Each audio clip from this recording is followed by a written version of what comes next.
ওয়ালাইকুম আসসালাম। হাটে আমরা গরু কিনেছি। আমাদের গরুটা এইটা হচ্ছে আমাদের গরু। এটা বাড়িতে নিয়ে বাইন্দা দিয়ে আসবেন তো? হ্যাঁ, বাড়িতে নিয়ে বাইন্দা দিয়ে আসবেন। একটু দিয়ে আসেন ভাই ভাই। হ্যাঁ, বাড়ি এখানে। আপনারা আমাদের বংশেরই লোক, দূরের লোক না আপনারা। ঠিক আছে।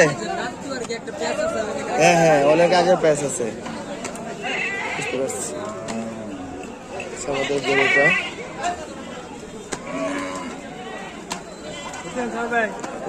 গরুর হাটে আসলে সবচেয়ে বড় বিষয় হচ্ছে মানুষের পছন্দের গরুগুলো এইভাবে কোরবানি দেয়।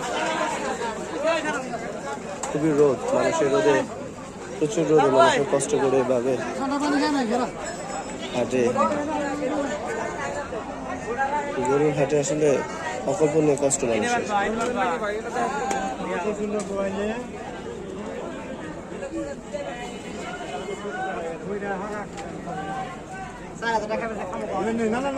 কৃষকদের হাটটা হচ্ছে টাঙ্গাইলের সবচেয়ে বড় হাট।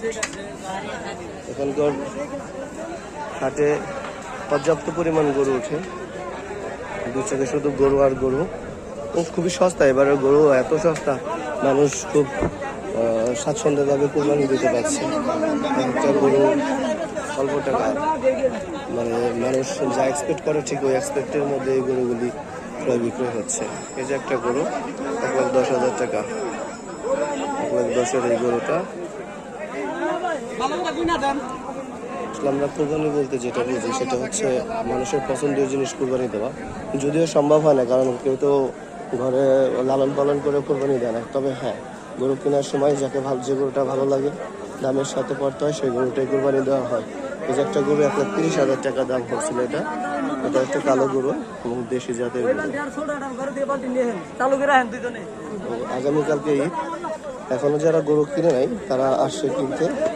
মূলত যারা নিয়োগ করেছে যে আল্লাহর রাস্তায় কোরবানি দিবে, এই একটা গরু, এটা হচ্ছে 1 লাখ টাকা একটা গরু। এটা অনেক ভালো একটা গরু। এই গরুর দাম হচ্ছে 1,40,000 টাকা।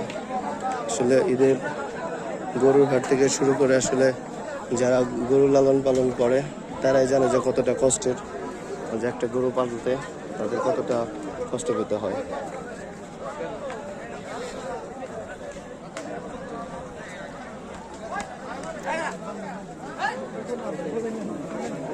এই গরুটা মাত্র বিক্রি হয়েছে।